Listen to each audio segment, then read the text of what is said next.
quiet morning on Storybrooke Lane. Not much ever happened on the street, and maybe that was part of the appeal. I mean, even the name of the street, Storybrooke Lane, it sounds enchanting, doesn't it? Like a Disney story. People were getting up, getting ready for work. People were out walking their dogs. The air in the neighborhood was calm, quiet, peaceful. Or at least that's what it seemed to be. All of that, however, changed when a severed head was found in a bucket in the basement of one of these residents. On February 23rd, 2022, the well-known city of Green Bay, Wisconsin would be forever changed. This is the case that some people are calling the female Jeffrey Dahmer. This is the case, the brutal dismemberment case of Taylor Schabuisness. Now, quick little disclaimer, guys. This case, if you don't know about it, it's really gruesome. It's really dark. There's gonna be topics of sexual assault, dismemberment, murder, of course, and mental health and drugs. So if any of those things make you uncomfortable, or if you have a weak stomach, or you're eating something, maybe you want to head out. Maybe you might want to head out, because this one is actually really bad. It's really bad. You've been warned. Without further ado, let's get into it. So what all happened February 23rd, 2022? So let's start with SHAD. SHAD THYRION was born September 7th, 1997. He was born in Green Bay, Wisconsin, grew up there, lived there his entire life. After graduating high school, he joined his father and his grandfather into their family business. And by all accounts, he was just, a normal, good guy. He enjoyed wood carving. He was a talented artist. He loved camping. He loved spending time with his family. And all of these things were taken away from him. By who? Taylor Schabuisness. Let me stop. So there's no way to put this lightly. Shad was very much a drug user. Addict, not really sure, but he was a drug user. He did meth, he smoked weed, which is now legal, but he did drugs, okay? And so that becomes a really big theme in this case, like the whole drug use and whether or not the drugs had anything to do with his death, as well as, well, we'll get into Taylor Schabuisness. But, it doesn't negate anything that happened. And when I explain to you and I go through everything that was done to him, you'll understand too that drugs had nothing to do with Shad's death. So Taylor Schabuisness, she was dealt some pretty shitty cards in life. I'm not even gonna lie. Her mom died when she was very young, and because of that, I would say it definitely pushed her into some of these more unsavory things. But she seemed to have struggled with mental health her entire life, and this obviously didn't help it at all. By 14, she was diagnosed with bipolar disorder and a thought disorder, and she had psychosis. By 15, she had a methamphetamine addiction, and by 16 or 17, she moved out of her father's house, which is who she was living with after her mom died, to go stay with her grandparents. I'm pretty sure this move was because later in the trial, which we'll get into, her father ends up testifying, and basically kind of goes through her history. And she was sent to move with her grandparents because her mental health was just not good, and she was just not doing well in school. I'm not just academically, but just she was doing unsavory things in school. And so her father sent her to go with her grandparents in Texas. And so from there, she seemed to be doing fine. There's no more really big things to say as it pertains to her mental health. But a year before the murder, Taylor's brother AJ had died in a car accident, or a motorcycle accident. So, she had a lot of different stresses happening in her life. And she had a lot of different issues and problems. But I think that we can all agree that Taylor, I'm not downplaying anything that she's gone through, okay? But Taylor wasn't dealt cards that many people haven't also been dealt. Okay, many people have lost their lost loved ones. Many people have lost parents, close relatives, siblings, which, like I said, that's really awful. But, you know, when she was growing up, 2009, that's when her mom died. And then a year before the crime, her brother died. And so I would think so, that these things definitely contributed to what happened. But also, like I said, we're gonna get into it. It's like when we get to the trial, suddenly any little like sob story that Taylor could possibly, you know, pull out of her ass, gonna be gone. It's gonna be gone. Because I mean, she was really smiling and cackling in court, so it's like, you know, I'll be smiling, cackling too, watching you go behind bars, okay? But I'm trying to be, you know, fair here and share her side of the story, if you will. So Shad and Taylor were actually friends from middle school. Yeah. So Shad and Taylor knew each other since middle school. They went to the same high school together. They were on again, off again, you know, dating, it seems. They weren't really serious, but they, you know, they were on again, off again. And in their early 20s, it was the same thing. So Taylor would, you know, come and hang out with Shad. Shad would go and hang out with Taylor. I mean, honestly, it was just a friendship, maybe friends with benefits even, if you want to say that. Like, I could only find so much on their, like, relationship. It seems like they were just friends, honestly, school friends, old school friends. And I think that's what makes it even worse, is that, like, I'm sure that a lot of you have school friends that you probably, I mean, I don't know, maybe y'all don't, but if you have school friends that you still talk to, that you, like, grew up with, or, I mean, even just in high school, you know, like, people, like, lose friends as they grow up, and, you know, the fact that these two stuck together into their 20s, it says a lot, no? And so, I think it just adds, like, another level of depravity, if you will, because, I mean, like I said, they grew up together, like, they were friends, boyfriend, girlfriend, I mean partners, since they were like, what, 13, middle school? That's like, what, 11, 12, 13? So they've known each other for 10 plus years, okay? And by all accounts, their relationship was fine. It was good. I mean, they both had fun together, you know, they were chilling, everything was fine. So this crime happening, it blows me. It blows me. It definitely does, because I have friends that I grew up with in elementary school, middle school, and now go to the same high school, where I'm like, well, if we stick together through college, you know, I could never imagine my friend hurting me. Like, I could never imagine my friend hurting me. And I'm sure Shad was probably thinking the same thing. Like, I could never imagine my friend hurting me, okay? It's just heartbreaking, honestly. Like, I can only imagine, like, that feeling. I mean, just think about, like, the trust that you have with your friends. You know, like, especially friends that you've had for years and years and years. Like, you guys have a certain level of trust and, like, you know, distinction between the two of you, or just between your friends, that, you know, like, I feel comfortable with them, I feel safe with them. Like, I would never, ever in a million years, like, you know, think that this person would hurt me. And Shad thought that about Taylor Schabuisness, and she gave him no reason not to think that until February 23rd. So what happened February 23rd, 2022? So before we get right into it, the day before the crime. So we're going to start the day before.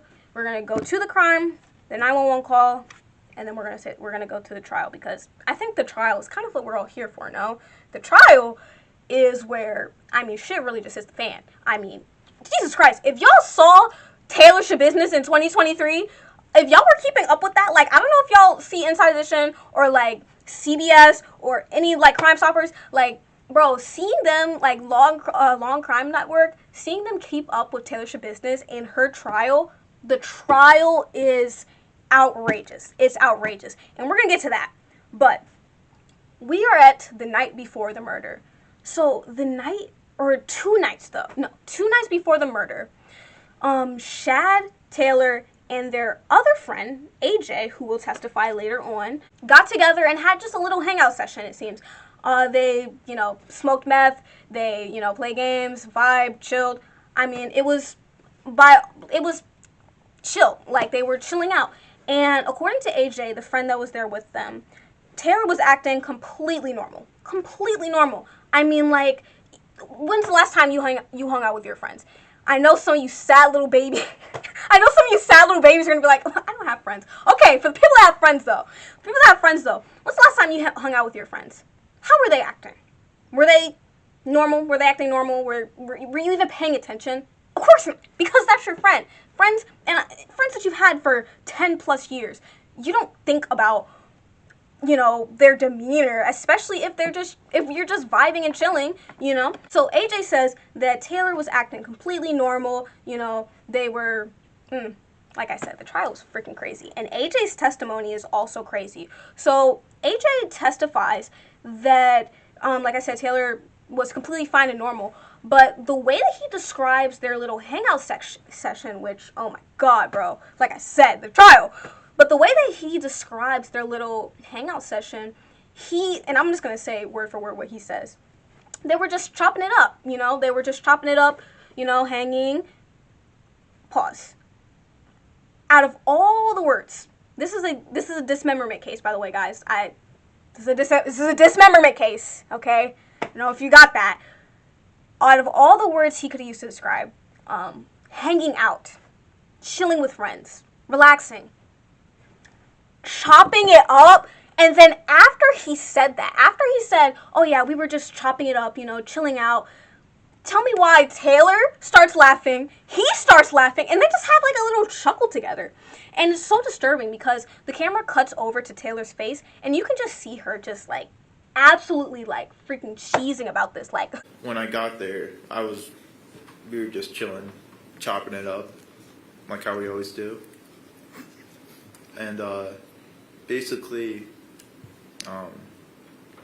I was like, Taylor was asking like, do you wanna hang out with Shad? She was asking me like for consent to hang out with Shad. Oh my goodness, so he said chopping it up. Like, and I don't know what the hell like his thought process was anyways. I mean, like, I'll slice in some clips of his testimony because his testimony was odd, to say the least. It was odd, okay? He said that they were just chilling, they were chopping it up, you know. They were smoking a little bit of meth, or Shad and Taylor were at least. And yeah, I mean, they were just fine. Everything was fine.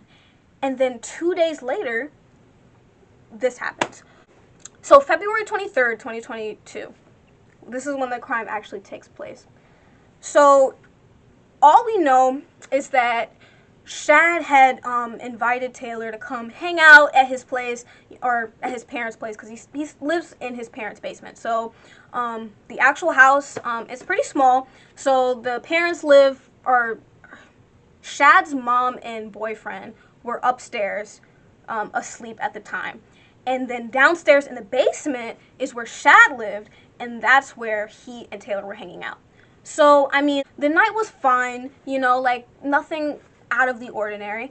And so at some point in the night, they start to like, you know, get a little frisky, get into it or whatever, right? And so they start to have sex, or at least, okay, this is my personal belief, because after reading it, it doesn't seem like they were going to, like they were actively having sex at the time of you know, what happened, or even like it didn't even seem like they were even like there yet. Like it didn't even seem like that. So all we have is Taylor's account as to what actually happened that night, and so that is what I will be sharing with you today. So like I said, this is the last disclaimer I'm going to be giving, because this case really is brutal. Like, it really is brutal. It's really nasty. And so I'm going to start describing stuff, and I'm just giving you guys one last disclaimer. If you want to go, it's time to go. Maybe you want to skip forward, I don't know, to like the little silly bits, because when I tell you, when I start talking about the trial again, like, oh my god, outrageous. But you have been warned. So according to Taylor, right, she came over to Shad's house, you know, they're in the basement, they're hanging, you know, things, you know, take a turn, they start, you know, getting into it or whatever, getting whatever. And Shad grabs a chain, like a, you know, like one of those, you know, chain link chains or whatever that you might have to like chain up a dog, or like, you know, a fence or something, like, you know, like the chains, right? And so according to Taylor, Shad had grabbed this chain and put it around his own neck. Shad grabbed this chain, put it around his own neck, and then asked Taylor to strangle him, basically. And she said that, you know, they had had sex in the past, and they had like kinky sex before, and this was something that he had liked, or they had both liked strangulation, like, you know, like, what do you call it, breath play, like they had both liked like breath play or whatever, like in past encounters, and it has never gone that far to the point where, I mean, what happened. So Shad, according to Taylor, Shad put this chain around his neck, and Taylor started choking him. And then she said that once she started, it's like she couldn't stop. So she just kept squeezing tighter and tighter and tighter until his face turned blue, until blood was coming out of his mouth, until he was gurgling, until he wasn't breathing anymore. And she kept strangling, and she kept pulling tighter and tighter and tighter until Shad THYRION died. According to Taylor, it took about 5 minutes, okay? That's 5 minutes of somebody holding a chain around someone else's neck.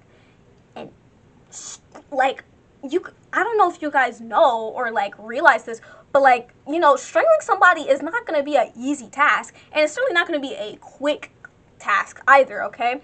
So when you're strangling somebody, first of all, you have to put a lot, and I mean a lot of pressure. And remember, Shad is the man in the situation, right? So that's even more like I would say that's even more like strain that you would have to put on to like onto his neck and onto this chain that you're pulling to get to the point where you're killing him.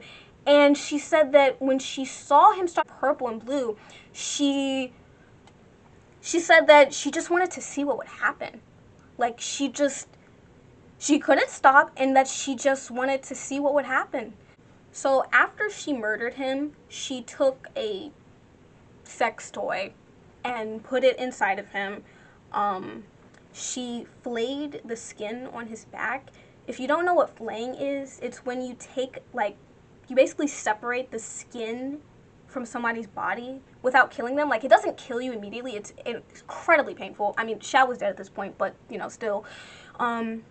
Flaying, it's like you basically peeling off, like, the skin of someone. Like, have you ever had a hangnail that you, I mean, I don't know why you would ever pull your hangnail, but have you ever had a hangnail that you pulled or, like, you know, thought about pulling and you're like, oh, no, that hurts, I'm done? Yeah. That's what she did to his entire back, okay? The skin of his back completely just peeled off. She cut off both his legs, she castrated him, and she, oh, yeah, I'm looking at my notes, they're right next to me. So sometime during this entire thing, she cuddled with Shad's body. I don't know if it was before she severed his head, I don't know if it was before she, like, started cutting up the rest of him, I don't know if it was after that, but at some point, she started cuddling with his dead body.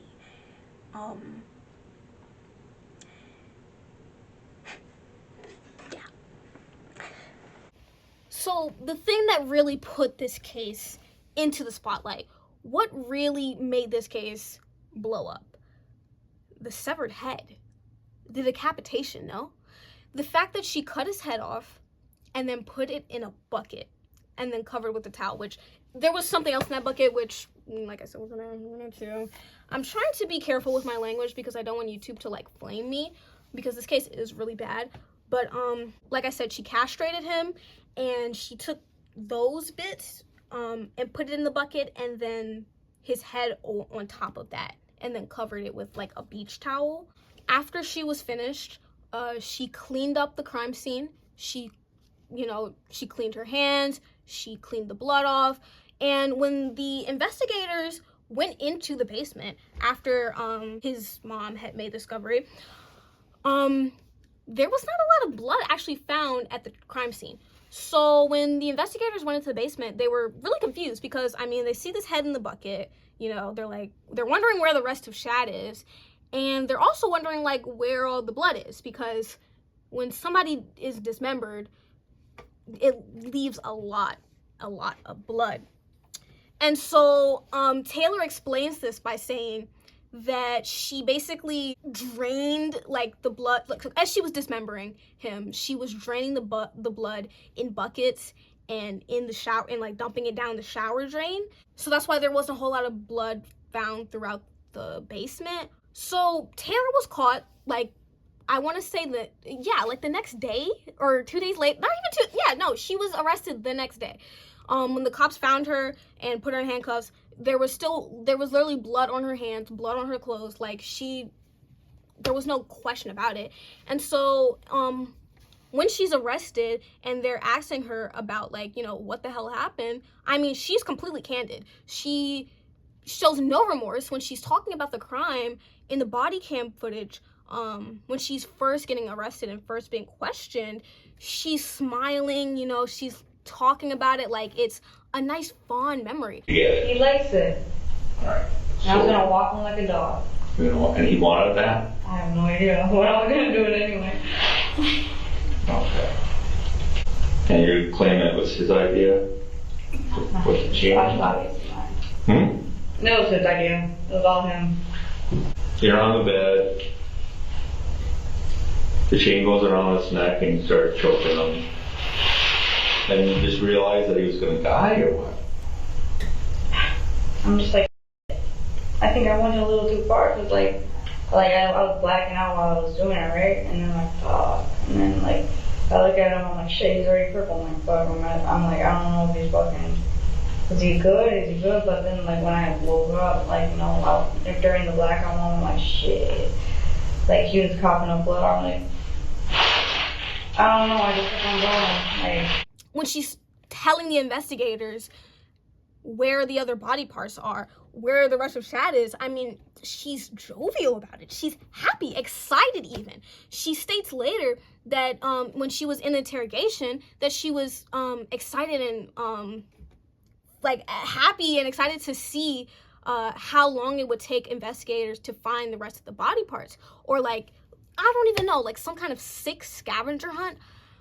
It was very disgusting, very, very disgusting. So I feel like I'm a little all over the place here, but to take it back to the night, or should I say the next morning, when SHAD was actually discovered, I feel like this is the saddest part of this case, and honestly, like, to me, the most disturbing part, because I personally could not imagine that situation happening. The next morning, at around 6 a.m., Tara Pakanik, who is SHAD's mother, she went downstairs because she knew that SHAD had been hanging out with one of his friends, Taylor, the night before. And I mean, she had just heard some noises and she wanted to see, you know, not see what was going on, but, you know, like, she woke up in the morning, she was like, you know, let me go check my son, see, you know, what's up. And she goes down to the basement and she looks around and she sees that SHAD isn't there and Taylor isn't there. So she's like, okay. You know, she didn't hear him leave and she didn't hear Taylor leave, but, you know, whatever. And so she's looking around, and near the stairs of the basement is a black bucket. Like one of those like 10-gallon buckets with a towel over top of it. And when she lifts the towel up, she sees her own son's severed head in a bucket.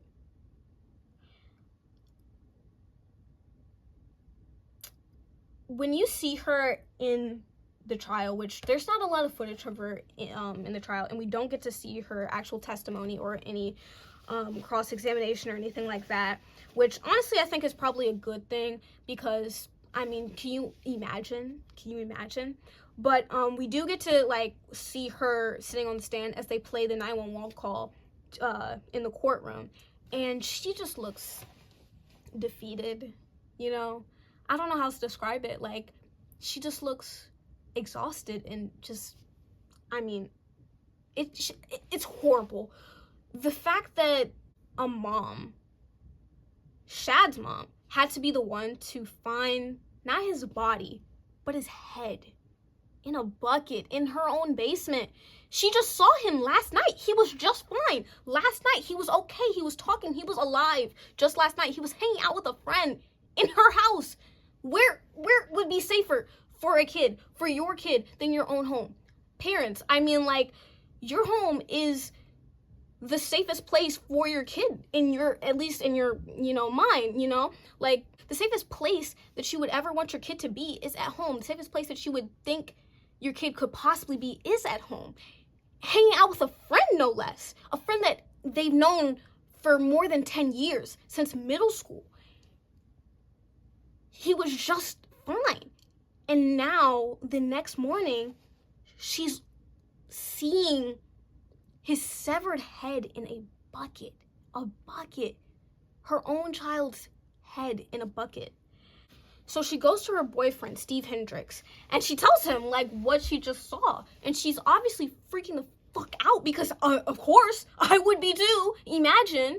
And so her boyfriend is like, they just woke up. It's early in the morning. So he's confused. He's, like, on the phone with the 911 operator, and he's like, my girl just told me that she thinks she just found her son's head in a bucket.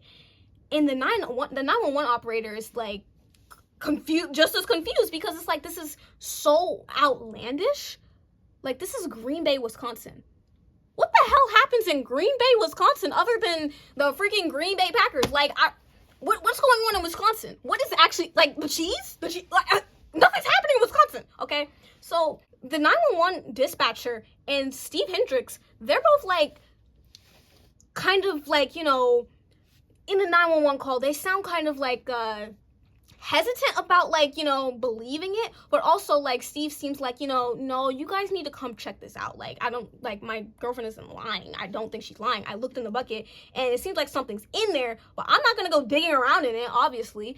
I wouldn't either, And so when police come, and they, they search around, they look in the bucket, it is, in fact, Shad's head in there. And so everything that ensues after Shad is found can be described as nothing less than clownery. Absolute clownery, okay? By the media, by Taylor, by her lawyers. Oh my God, her lawyers in this case. Or her second lawyer, especially, like, specifically, her second lawyer in this case, oh my God, that man. Okay, guys, so, unfortunately, I accidentally recorded the rest of the video with the camera facing the wrong way because I had to switch to my iPhone because my camera died, and so I freaking put it on the tripod and the camera was flipped the wrong way. So this is what I suggest, okay? Don't leave the video yet. Listen, okay? It's still there, okay? The footage is still there. You just can't see me. So this is what I suggest. You put it on the background. You listen to it in the background, maybe draw something while you're eating, driving, I don't know, like while you're just cleaning or something, because it's still good. Listen, it's still good, please.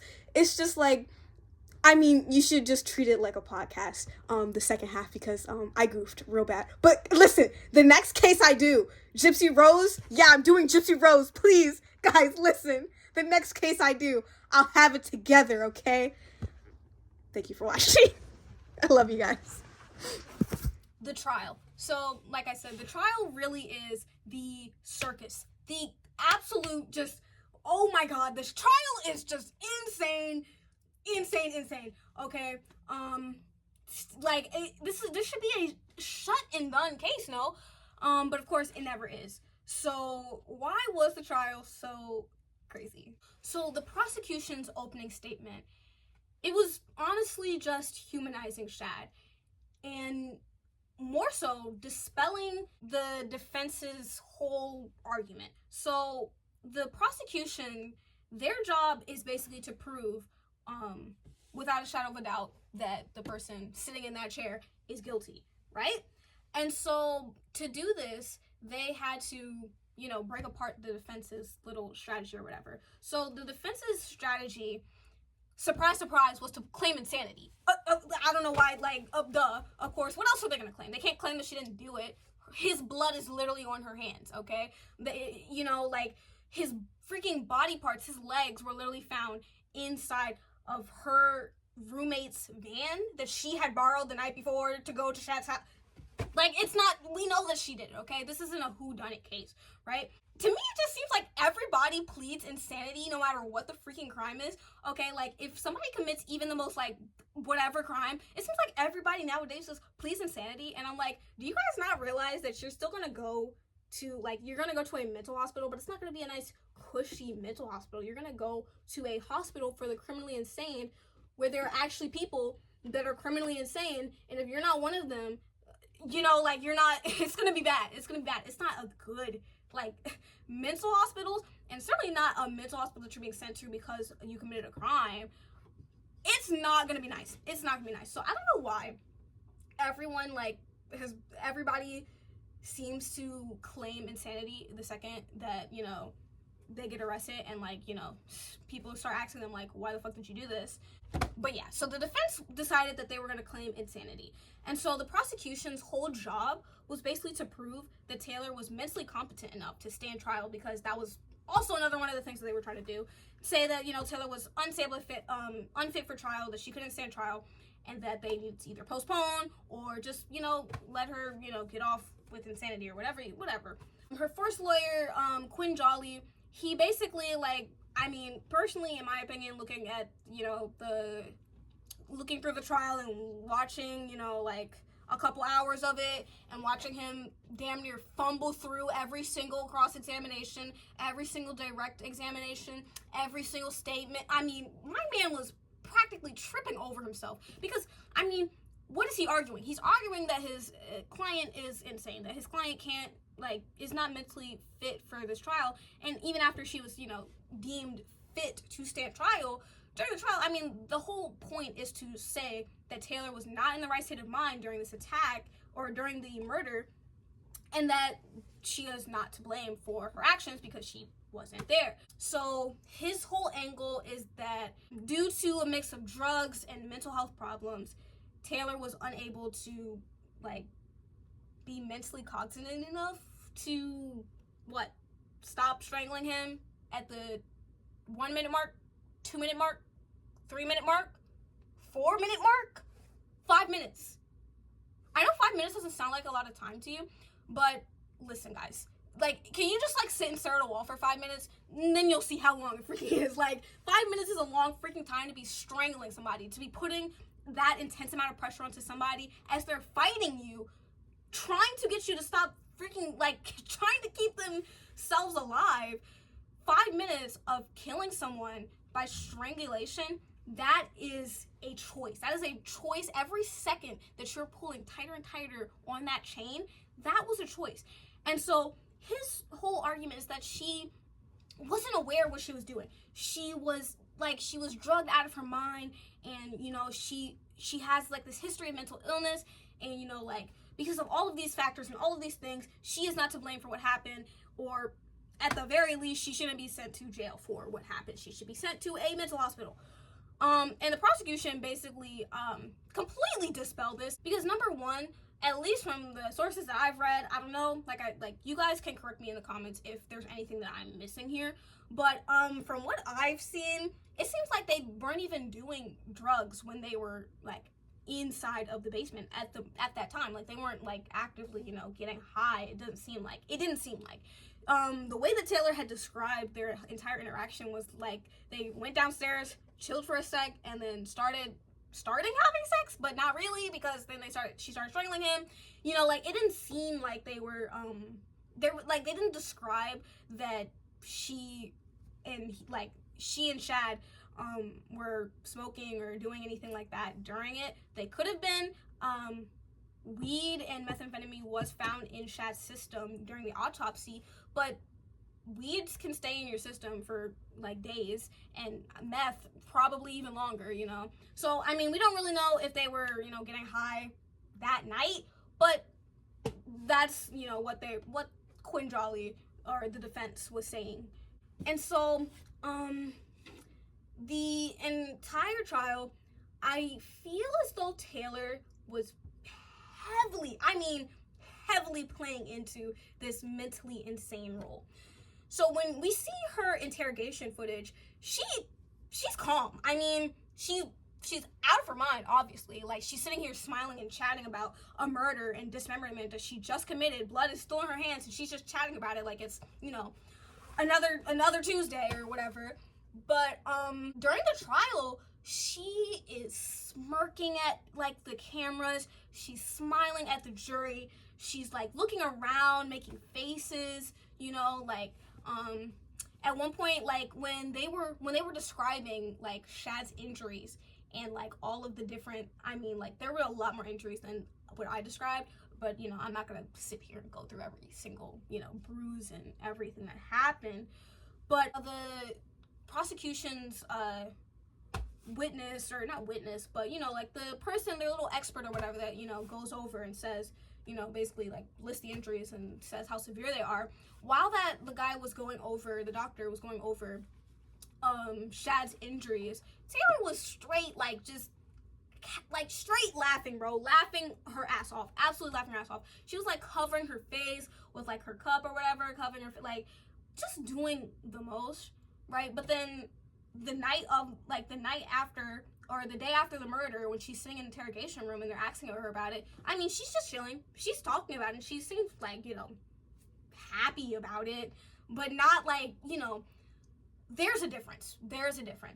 And I feel like this is further proven by, I mean, the infamous courtroom attack that she did on her lawyer, Quinn Jolly. Like, I bet he wasn't super jolly then when he was getting beat in court. Let me stop. That was so mean.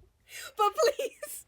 Who, I mean, very quickly after that dropped her, right? But, literally, like, she literally was just sitting in the courtroom.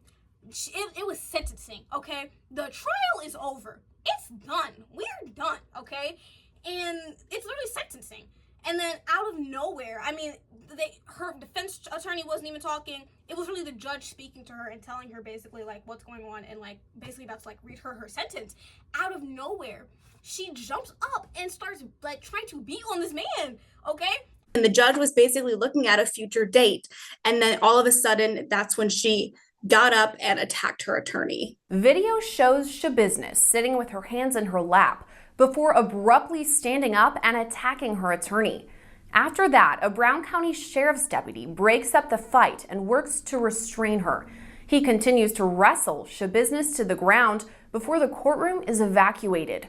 About 1 minute into the struggle, another sheriff's deputy rushes into the courtroom to help in the restraining of Schabuisness.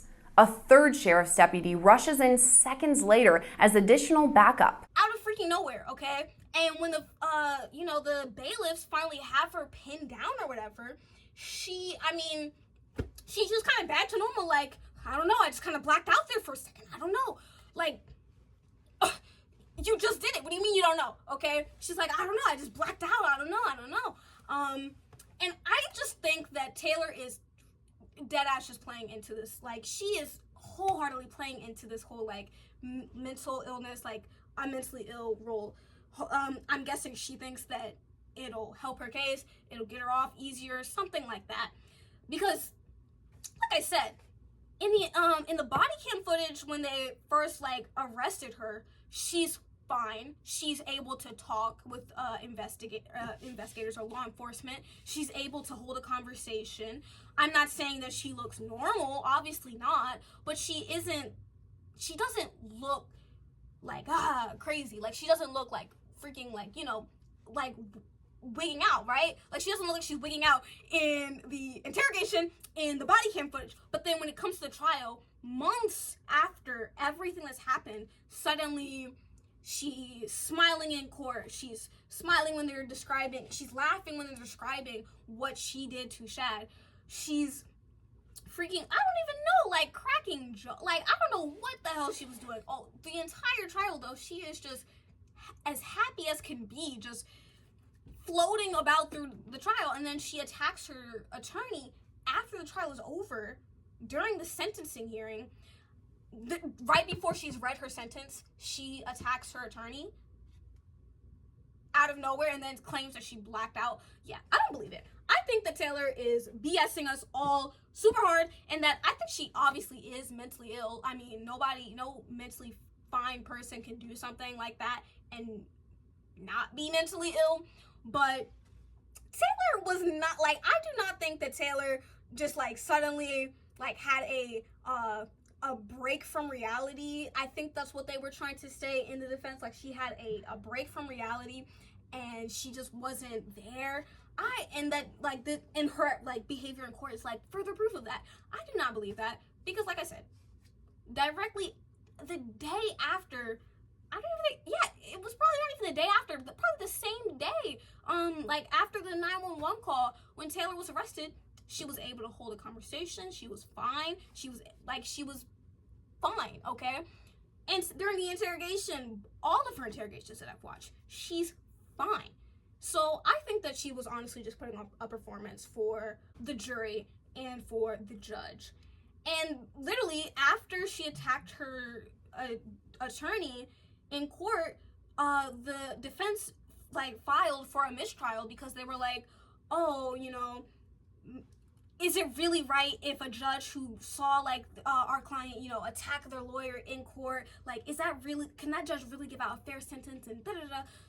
We're at sentencing. It's over. Like, it's over. What do you mean you're going to declare a mistrial at the end? We're done. The verdict has been read. Like, what? This is sentencing. What? I don't. But they had made a motion to declare a mistrial or whatever. Yeah, the defense was honestly just laughable. And I'm going to come back to them. But I want to talk about, why is this case being dubbed the female Jeffrey Dahmer? What? Why does Jeffrey seem to somehow make his way into everything nowadays? I don't understand. This man is everywhere and I need him away. I need him gone, okay? Bro, I saw this one, this is completely off topic, but I saw this one picture. I don't know if you guys have seen that, of that kid that dressed up as Jeffrey Dahmer. Like, that little kid that dressed up, or their parents dressed him up as Jeffrey Dahmer.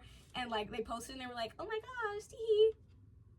And the internet was like, what the fuck is wrong with you? Because actually, what is wrong with you? But no, I'm just kind of sick and tired of hearing about Jeffrey Dahmer and, like, seeing his face and hearing his name. So we're gonna kind of try and, like, speed through this, but I do want to, like, mention it because it was kind of wild too. So days before the murder actually happened, Taylor was making some interesting internet searches, to say the least.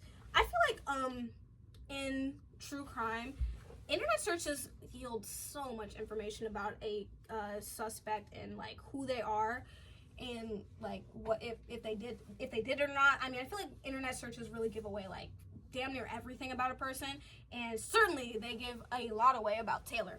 So a couple days before the murder, she was searching on her, like, phone and on her, like, computer, like, Jeffrey Dahmer killings, Jeffrey Dahmer dismemberment. You know, she was searching things like, bro, I have here, there's a quote. She was searching things like Jeffrey Dahmer, Jeff Boyardee, Jeffrey Dahmer, bro, I'm not even gonna say that one. Jeffrey Dahmer's, I gotta go. Jeffrey Dahmer walking in court all sexy. Like, what? She had an obsession with Jeffrey Dahmer, and we're gonna come back to it, because of course we know that Taylor did it. We know that she killed Shad. We know when, how, but why? Why did she kill him? And I mean, it's not like we get a confession, or, like, at least, like, a, you know, a proper one at that. But I mean, like, in Taylor's own words, she did it because she wanted to. She did it because she wanted to. She wasn't having some psychotic break. She wasn't having some, I don't know, she wasn't, like out of her mind, and, like, she wasn't incompetent during the murder, okay? She did it because she wanted to, because she liked the way it felt, and she didn't want to stop, okay? She literally says it, that she didn't want to stop, that she liked the way it felt. And then, like, later on, that was in the interrogation where she, you know, is admitting all of these things, but then later on in the trial, suddenly, you know, she was blacked out. She didn't know what was going on, you know. And honestly, low-key, I kind of wish that they put her on the stand, because it's like, on the one hand, I know that that's just generally dumb for defense attorneys to put their clients on the stand, especially for, like, murders and stuff like that. I feel like that's, like, the dumbest thing you can do. But honestly, I would have been very curious to see, because Taylor has not really spoken much about anything, or about the crime, to the media, to like, in court, just in general. When she was asked if she wanted to make any, like, statements at the very end during the sentencing, she said no, she didn't have anything to say. And so I'm very curious, like, if we put her on the stand, what would she say? But I feel like if we put Taylor Schabuisness on the stand and listen to what she had to say, it would probably just be a whole lot of nonsense, whole lot of yapping about nothing, because I feel like she would honestly just be trying to convince everybody that she's crazy and that she's out of her mind, like her defense is saying, like, she's really crazy, guys, and that she really just was out of it when she was committing this horrible action. Meanwhile, days before the murder, she's searching up Jeff Boyardee. What the fuck? What? Okay. But back to the defense. So the defense, after Taylor attacked her first defense attorney during the sentencing hearing, she got a new attorney. Yay. So Taylor's second attorney, Christopher T. Froelich. Froelich. This man is a mess. This man is delusional. He is on another planet. He's not here with us. If I may interject, this man is wacky. I mean, wacky. He can't be serious if he is. Like, this man is ill. He needs to be sent to the same facility that Taylor is being sent to, okay? Because there's no... ill. Okay, he's not on the same earth as us. Because after everything that is described, like I said, the trial is over. We were at the sentencing hearing when she attacked her attorney and now had to switch and get a new one. Everything is out in the open. Like, there's nothing left up to the imagination now. Everybody knows everything that freaking happened. And Froelich, her new attorney, I mean, I think this man is just like D1 hybristophiliac. He must, like, I don't know, he must have some weird kind of like fondness towards Taylor, because the stuff that he was saying about her to the media, insane. He states, I really feel that this young lady should be given the chance at the possibility, not the probability, of getting out on extended supervision or parole someday after decades of work, therapy, and counseling. He said he intended to appeal the court's decision on Schabuisness' behalf and that they're going to try and bring this back to trial. He said that he has made several attempts to get a mistrial in this case, and he states, should a judge be on a case if they witnessed a fight in the courtroom? I heard she tried to flash the judge in court. Would that be another reason to get somebody else, another judicial officer? I have no idea. Like, what? First of all, I had heard nothing about her trying to flash the judge in court, okay? I have not heard this. I've not seen this written anywhere besides this guy's words, okay? So I don't think that happened, okay? I don't think that happened. That's kind of just it. I don't think that happened. And what is he even trying to insinuate or say? That because at sentencing, right before the judge is about to read off the sentence, that because he saw Taylor attack her attorney, that suddenly, like, the entire, like, case has just been warped and skewed, and now we just have to, like, we should declare a mistrial because, like, what? The trial is over, my guy. Like, the verdict has been read. What are you arguing with? What are you arguing right now? What are you arguing? But one thing that really absolutely, oh my God, like, sent me, this man really had the audacity to say. So during the court, or during the trial, there was a lot of debate on whether or not Taylor should have been charged with third-degree sexual assault. She was charged with murder. I think she was charged with mutilation of a corpse, like all those things. But she was also charged with third-degree sexual assault, which is interesting because according to the forensic team, the doctors, and the autopsy, she had assaulted Shad's body post-mortem. So Shad was already dead when she was doing the things that she did to his body in terms of, sexually. And this was a huge, sticking point for him, Mr. Froelich. He says, how could there be a sexual assault? He's dead. Once he's dead, it's not sexual assault. It's mutilation of a corpse. Did the jury just go along with it because if she's guilty of one, she's probably guilty of all three? I don't know. And now thinking about it, I'm pretty sure they charged Taylor with third-degree sexual assault because when she was strangling him, they were in the middle of a sexual encounter, and he obviously didn't consent to being freaking killed, right? So, I mean, duh, of course she was charged with sexual assault. So now that I'm thinking about it, her lawyer, honestly, her second lawyer was just incompetent, just straight dumb. Like, hello? Like, what? Guys, this man, he can't be real. He cannot be real. He can't be real. He can't be actually, like, he can't be serious, right? This man isn't serious, right? Because it's like, at least in my opinion, what does it matter? Like, actually, what does it matter if she's charged with sexual assault or mutilation of a corpse? What does it matter? Because at the end of the day, I mean, she assaulted his corpse, she dismembered him, severed his head, like, I feel like these are technicalities, and technicalities that aren't really important for this case. So Taylor had a lot of extended family members come and speak out for her during sentencing.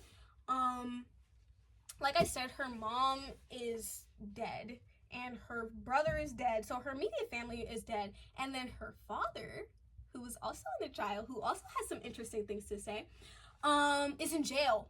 Yeah, her father is in jail. For what? He's in jail for, I want to say 14 years for sexually assaulting a child.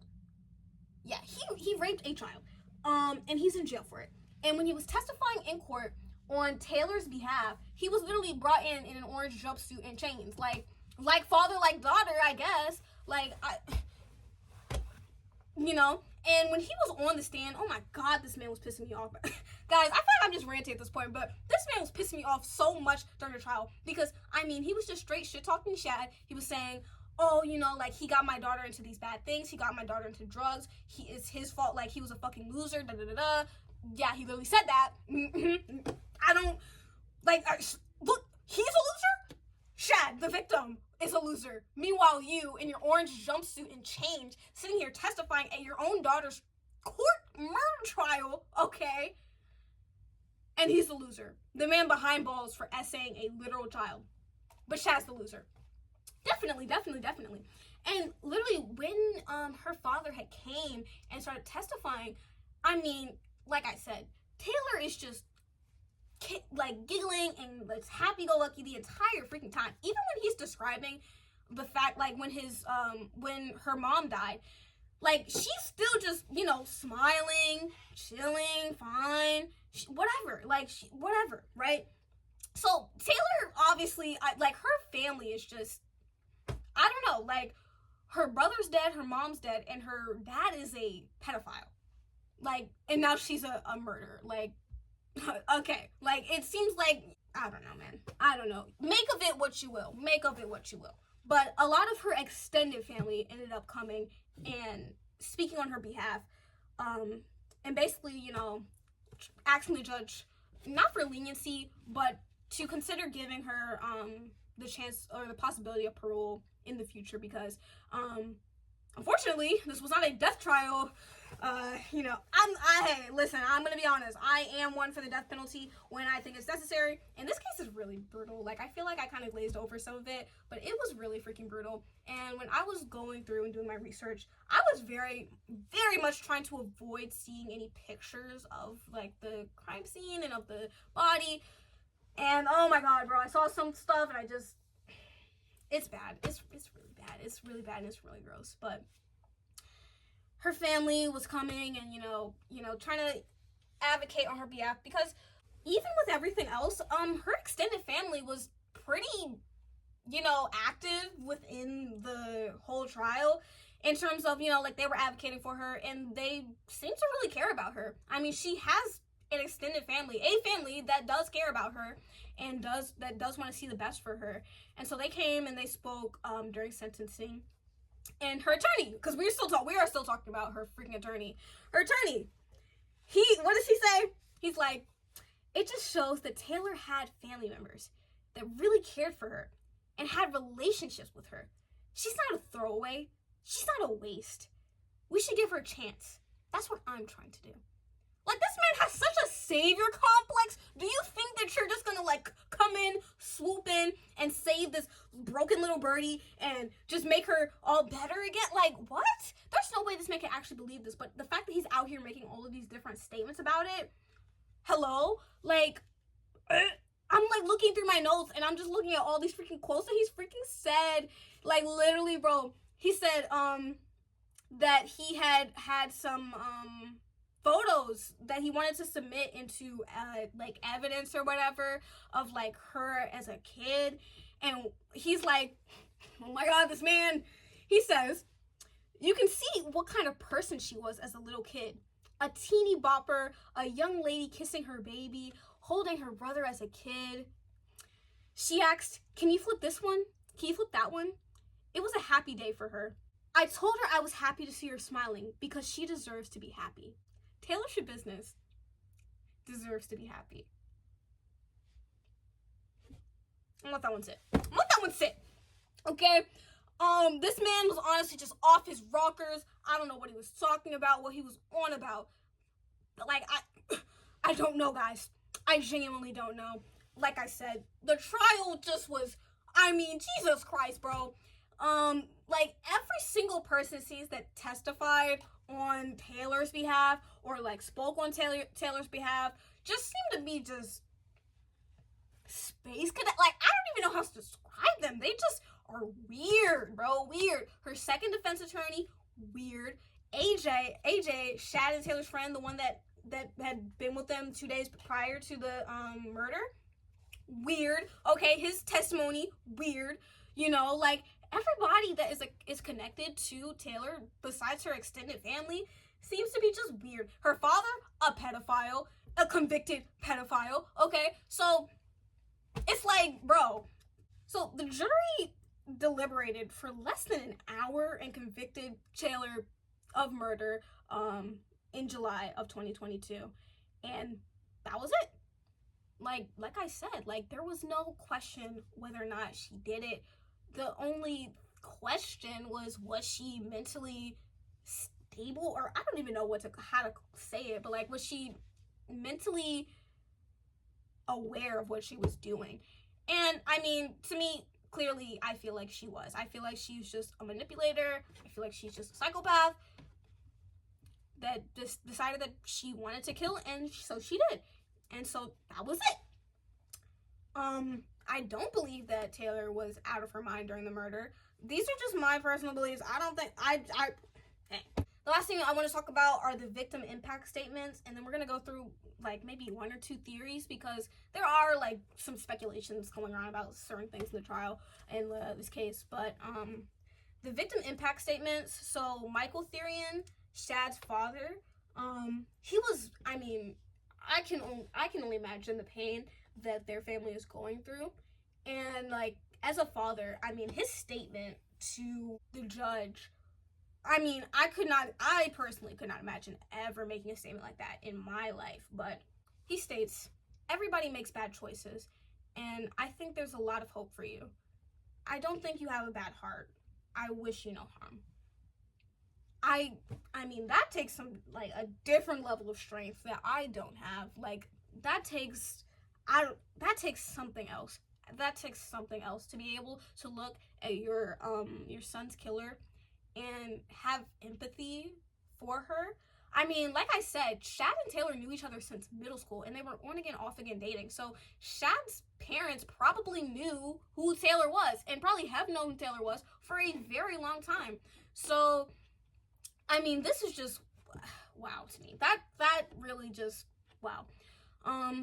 One of Shad's uncles came, which, yo, this man, he is my MVP. This is the guy that you want to be coming and backing for you when you're in a tough spot. When you need help, this is the guy that you call. This is the uncle that you call. This is the uncle that you're hanging with at the functions, at the family functions, you know? Like, this is that uncle, bro. So one of Shad's uncles came and made a victim impact statement. Complete 180 to what his Shad's dad was advocating for. So I'm gonna put in the clip of his victim impact statement, because I can't do this man justice. This man, powerhouse, bro. Stone cold. I basically just wanted to say that there's no excuse for what you've done. I don't care if it's drugs or upbringing, you know. We all go through hard times growing up, at least the majority of us have. you have the opportunity to change that. You have the opportunity to, see that you have a problem. And I've been in recovery a little over 3 years in AA. I drank for 41 years. I realized I had a problem. You meet a person in school, you say he's your friend, you become friends, become girlfriend, boyfriend, lovers, gain his trust of an innocent person that's very kind, would do anything for you. And I believe you used that and you had this plan and took your opportunity when you did. And to make other people suffer because you were suffering is pretty shitty.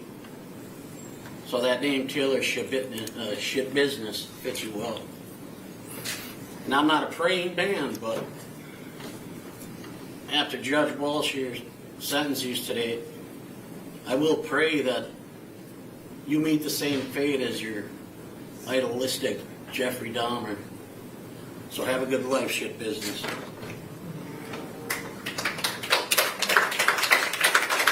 I think the fact that he even, like, the last bit where he just, like, made fun of her last name, like, and called her, like, so, have a good life, Taylor Schabuisness. Schabuisness had me claps. I'm not even gonna lie, that had me, that's funny. That is funny. So, some of Taylor's family also came, and, I mean, they just kind of restated, kind of the stuff that I stated in the beginning, that, she had a rough life. She lost her mom at an early age, and then she lost her brother a year prior to the crime. And, I mean, she just generally had a hard life, and that she deserves to get out of jail one day and have a relationship with her 2-year-old son, because she has a 2-year-old son. I don't know if I mentioned that, but yeah, she has a 2-year-old son, and he's staying with her grandparents right now. And her extended family is advocating for her to get parole so that maybe one day she could actually have a relationship with him. Personally, I don't really have an opinion on that, whether or not she should get a relationship with her son, whether or not it would even be good for her son to know his mother, especially knowing who his mother is. Like, that kid's gonna be dealing with some things. But, the last bit I wanted to talk about were some speculations, and honestly just kind of one in particular that was floating around that I saw that I thought was interesting. So, online, in some spaces, some people think that Taylor might be a serial killer. So, according to some people, like, they think that this isn't her first time killing because, I mean, number one, they were saying that she had an obsession with Jeffrey Dahmer, right? And I guess it would make sense if she was a serial killer. Jeffrey Dahmer's a serial killer. She wanted a serial. I don't know, man. But some people think this wasn't her first time, and the main reason for this was in the interrogation.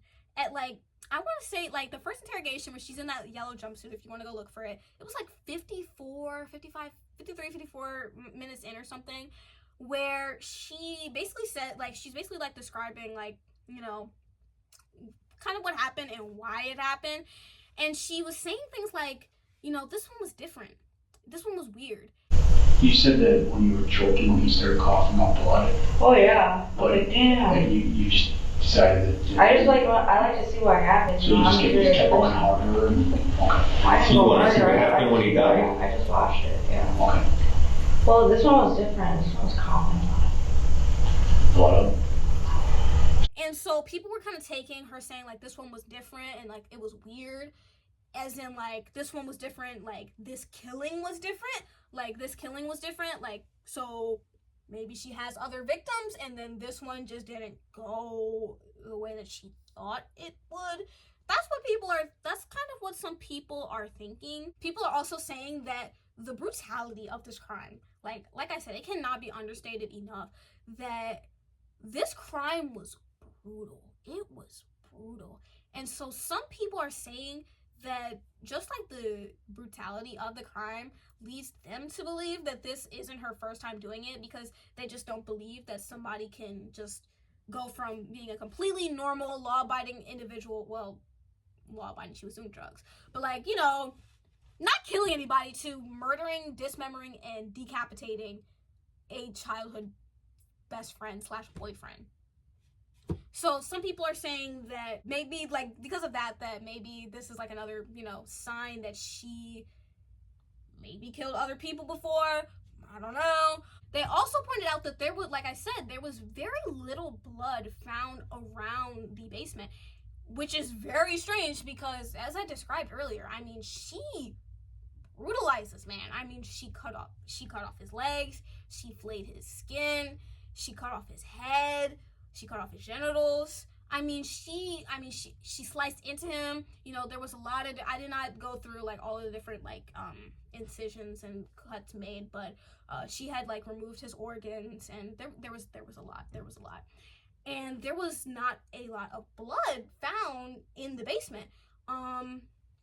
Like there's one like kind of big patch of blood on the mattress of like the mattress in the basement where they would have been, but other than that there's like not really any blood around the basement, which is really strange considering how like just brutal this crime was. And so some people think that, you know, there's no way a first timer could, you know, kill someone and dismember them without leaving like a whole lot of blood and like evidence like that behind.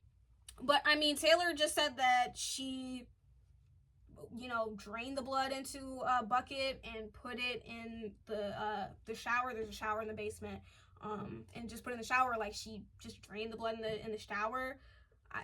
I don't know, but that's kind of what some people are thinking.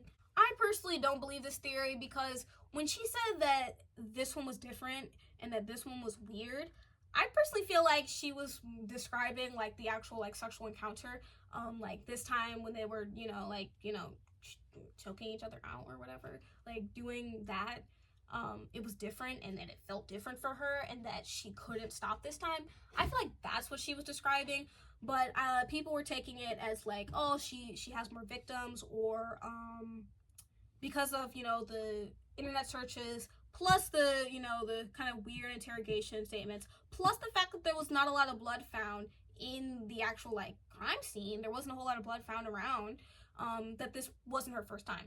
Plus, I mean, dismembering a body is a very difficult process, and it's not easy at all, and it would take hours and hours and hours to do.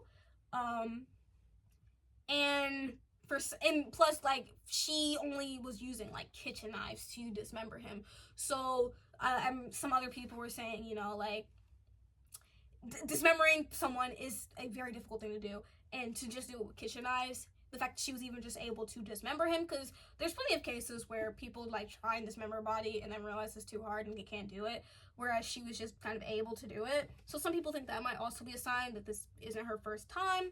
But like I said, I just don't think that that's the truth, because I mean, like, first of all, if this wasn't her first crime, why would she kill someone so close to her, like directly related to her, number one? Number two, in his own house. Number three, with his parents sleep upstairs, knowing that she's there, knowing who she is, that she's there. You know, like, I just don't, if she's a serial killer, my thought is like she would want to keep killing. So why would she kill someone so close to her and then get herself caught and then confess like willy-nilly? And plus, why would she not confess to any other murders if she had committed them? I just don't think that it's plausible for her to have been a serial killer. Honestly, to me, it just seems like she was, I'm not even sure with the, you know, the Jeffrey Dahmer stuff, okay? That Jeff Doherty thing had me at a pause for a second, but I don't think that she is a serial killer. You know, this case just seems like it's too specific and too like intricate in like the details to where I just don't think that is plausible. But some people believe it, and so I'm sharing it with you. Other than that though, I think that actually wraps this up. As I said before, I don't know, I feel like I should really restate this, okay? Bro, I don't know what Taylor was on. I don't care what drugs she was on. I don't care what mental illnesses she had claimed to have, which, by the way, literally in the interrogation, she literally said that she wasn't even diagnosed with any mental illnesses. But then in the trial, she's like claiming insanity and that she has all these mental illnesses, and like suddenly she's saying that she's mentally ill. But then in the interrogation, she was like, no, I'm not mentally ill. I haven't been diagnosed with any mental illnesses. I don't think I'm mentally ill, or whatever. I'm like, okay, Pookie, whatever. But I just wanted to recap. I don't care what drugs she was on. I don't care what mental illnesses she claims to have or claims to have been diagnosed with, okay? This was disgusting. Like, this was disgusting. It was awful, and it was meticulous, okay? This took hours, okay? This took hours. Any drugs that she had in her system worn off. They are wearing off, okay? If she was that, like, mentally riled up, why would she take the time to clean up the crime scene? I mean, she took the time to clean up the crime scene, you know, wash her hands a bit, I guess, and, you know, head out, you know, take body parts in and out of the basement and stuff. I mean, she even said that she was, like, she really freaking said that she was upset and, like, really mad at herself for forgetting the head because I guess she wanted to take it with her as a trophy, I guess. And that she was upset that she forgot the head. She was like, how could I forget the head? You know, I'm like, Taylor is not, I don't care what drugs she was on. I don't care what mental illnesses whatever. I don't care what it was that you guys, like, not you guys, but, like, whatever the defense was trying to claim, I'm claiming BS on whatever the defense was claiming, because there's just no way. You're not spending hours cleaning up a crime scene and you're, like, so mentally, like, frazzled that you can't, you know, like, make decisions. Like, you're not so mentally messed up that you can't make the decision to kill someone. Like, obviously not if you're able to clean up and do all this other stuff. But I digress. Guys, maybe I should just bring it back to some body cam. Maybe I should bring it back to some body cam. I don't know. I'm sorry. But the next case I honestly want to talk about, which I feel like I'm going to be late to when I, like, actually upload it, because by the time I didn't upload this one. If you want to go, you can go now. I'm just going to be chatting now. But the next case that I want to do, I really want to do Gypsy Rose. Not the whole case. I don't want to talk about the whole case, because I feel like we all know already, you know, the Gypsy Rose Blanchard case. We're all aware of it. At least we all should be. If you aren't, you know, go look at the Hulu documentary, you know, that she just made or whatever. I want to talk about the girlies on TikTok and Twitter going feral for this woman.